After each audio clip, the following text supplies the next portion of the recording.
In 1980, the United States Supreme Court ruled that the Black Hills in South Dakota were illegally obtained through repeated treaty violations by the United States government, and thus ruled in the case, the United States versus the Sioux Nation, that the Sioux Nation, collectively the Lakota, Nakota, and Dakota peoples, were still legal owners of their sacred site.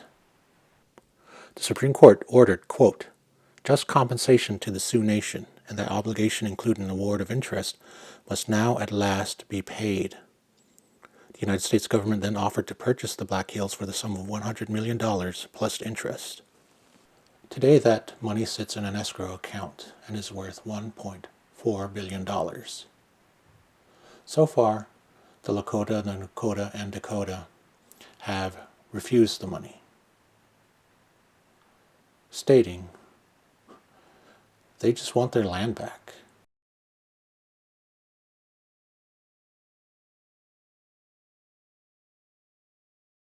The history of encroachment is a story over 500 years long, yet we still hear only one side of it.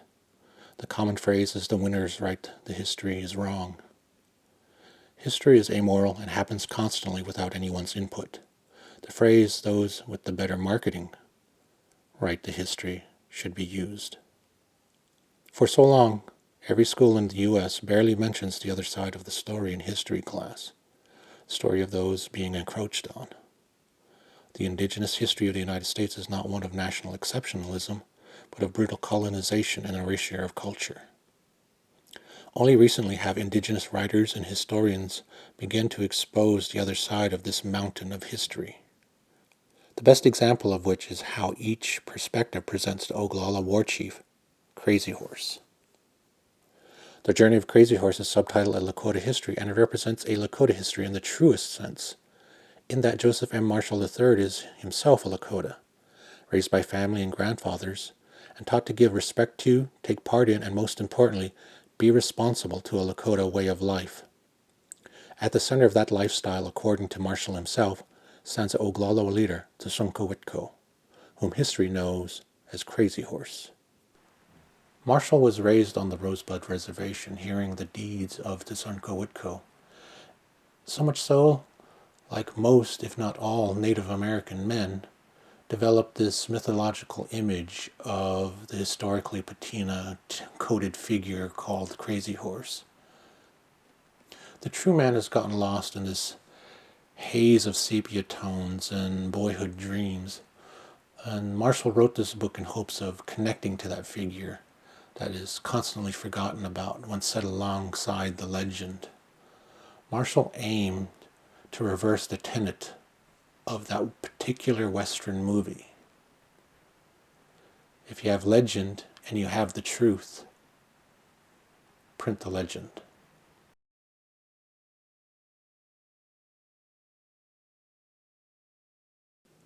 And so many have printed the legend since the death of the Tsunkowitko.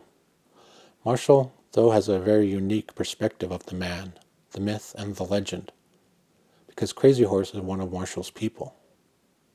They came up the same way, though in different eras, born almost exactly 100 years apart. Both were taught from a young age to be responsible to a Lakota way of life that was true to the Lakota of their times. I met Joseph Marshall when he was my instructor in Native American Studies back in Wyoming at Central Wyoming College in the 90s. Back then, though, he was going by the simple name of Joe Marshall. He was a knowledgeable man, not beyond using the ideas he garnered from his past students. This irked me, but I came to realize that he was doing what, the best teachers do.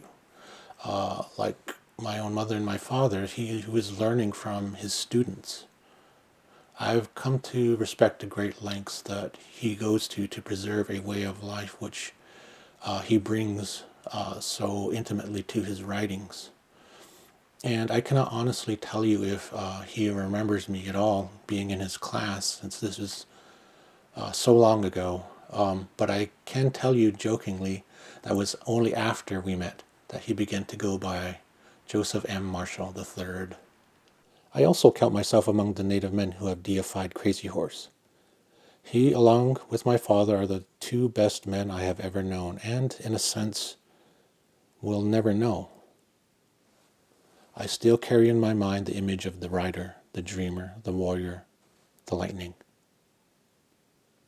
Many writers, including myself, have taken our shots at writing the definitive biography of Crazy Horse, mostly with mixed results.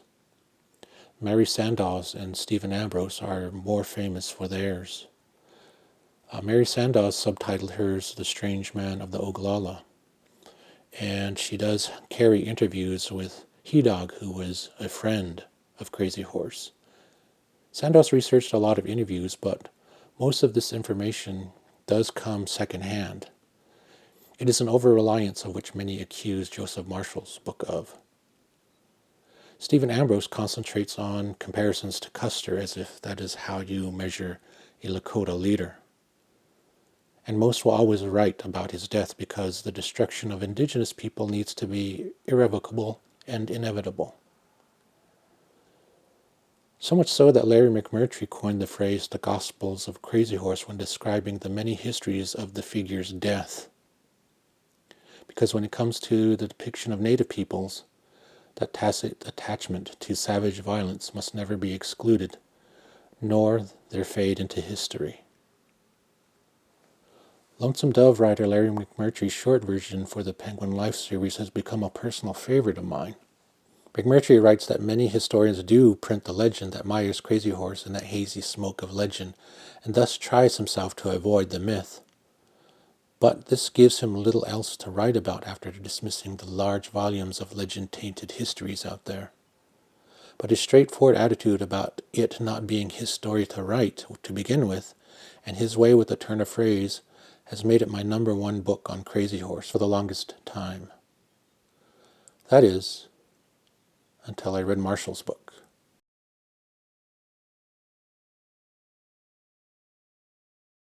Marshall's books needs to be placed up there.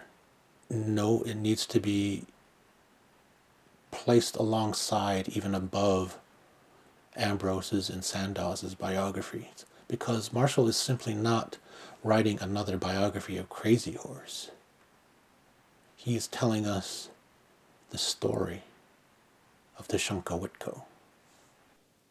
The book is not aglow with twittery prose espousing native nature terminology, nor is it an exercise in showing how many Lakota words he can spell correctly. Marshall draws on a rich historical tapestry that never is in history books. He draws on the stories and tales that have been passed down to him through the years. What gives these stories credence is that Marshall's grandfathers were the sons of Crazy Horse's contemporaries. Marshall lays out the vast cultural differences and sets the stage for change that Crazy Horse fought to prevent. Most histories focus on the battles of Manifest Destiny and rarely cover the ground of pre-Oregon Trail contact. Through the stories of elders, Marshall paints a picture of Lakota life before the encroachment of whom he rightly deems European immigrants. This is Lakota land that is being invaded, and Marshall tells of what is at stake that made the Lakota fight so hard to protect it. Marshall does what few writers do. He places Crazy Horse in the cultural context of his times and shows the changing of the Lakota world that Crazy Horse was on hand for. Many have found this book a bit over-reliant on native, quote, word of mouth, but that is just another reflection of the cultural differences that Marshall plays out in his book. Here's a native author, instructor, and researcher writing a biography of a man that has been relegated to the white man's history books. He's telling as accurate a story as any of the non-native biographers, yet he is criticized for not being over-reliant on the non-native perspective. This would be an example of another invasion of native spaces, where whenever a native person carves out a space to tell stories, then they are flooded with this mixture of a need for diversity, or to see these different perspectives, which just dilutes or diminishes the native voice in any media.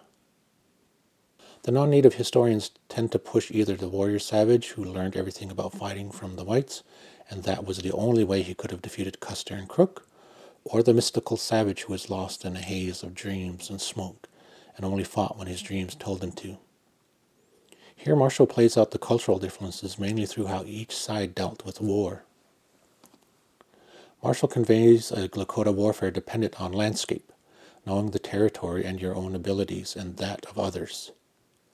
Also how Lakota warfare, which brave acts and honor were highly prized, was different from the non-native form of war, which is of attrition, to kill as many of the enemy as possible, to inflict a lot of damage. This perspective was the most eye-opening for me.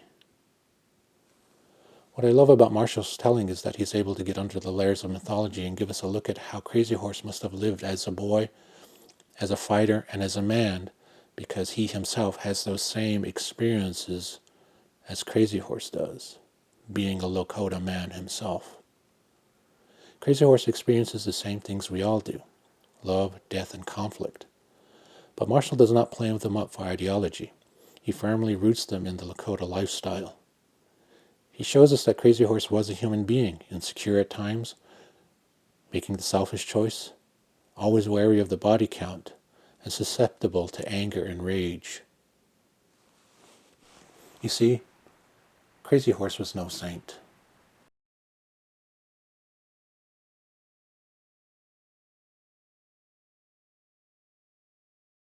Marshall's book opens with one of the most heroic stories of Tsonko he can remember. It is not a tale of battle, or his spirituality, or even his strangeness. It is a simple tale of finding elk in one of the heaviest winters of the times. Tsonko and his brother ranged farther than he ever had to bring meat back to the camp.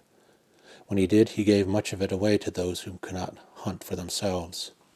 Marshall is writing in contrast to revisionism as defined by A.J. Pratt in his book Invisible Natives, Myth and Identity in the American Western. Pratt states that the more positive representations of Native in modern media is a form of revisionism that is still to the favor of colonizer perspectives. Though many feel that revising history to be a bad thing, it is more about the expansion of perspectives on history.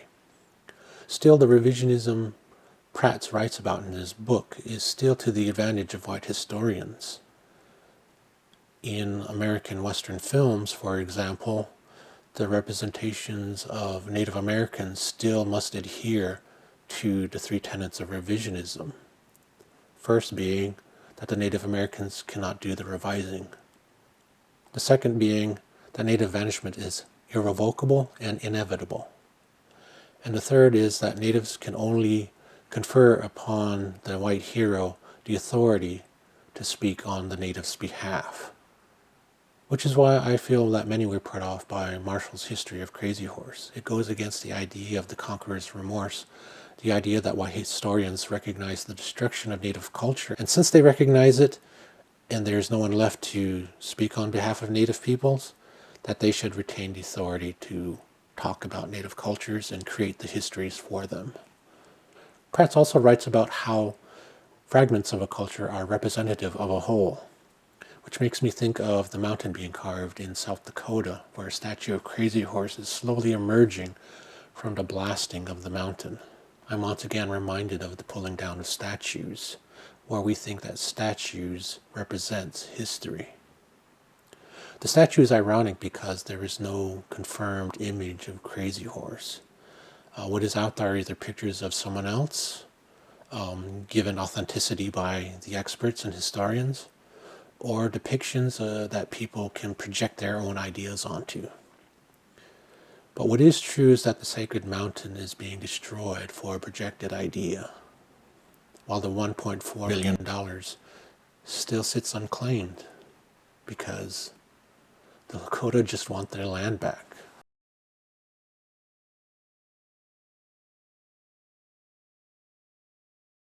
Marshall's book made me think of my own father, who was no less a warrior than Crazy Horse. My father did what he felt he had to in the context of his times. He experienced love and death and conflict, and yet counted that as just a part of life. And that was this book's great gift to me. Marshall presented a legend as a man and helped me understand my own father a bit more. All sons have an idealized perspective of their fathers. No one really believes that their parents had had full and complete lives before becoming our parents, that they had dreams before they had children. Marshall's book brought me closer to this understanding because his telling of the life of the Shunko showed me that there were unseen circumstances, a way of living, of loving and dying, of conflict with enemies, a way the world was before Tashenko Witko became Crazy Horse the legend. This taught me to look at my own father as a man, before my father became my parent. My father was no saint.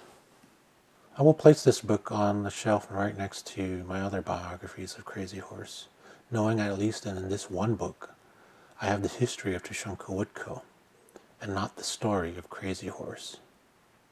And every time I see that mountain blasted in his honor, I will only be filled with the sense that if they had let the mountain alone, that would be the greatest monument to Shunko Witko and what he fought for. In the meantime, it will remain a symbol of U.S. colonization of history and the land, as they blast away the sacred mountain and replace it with the imagined face of their history.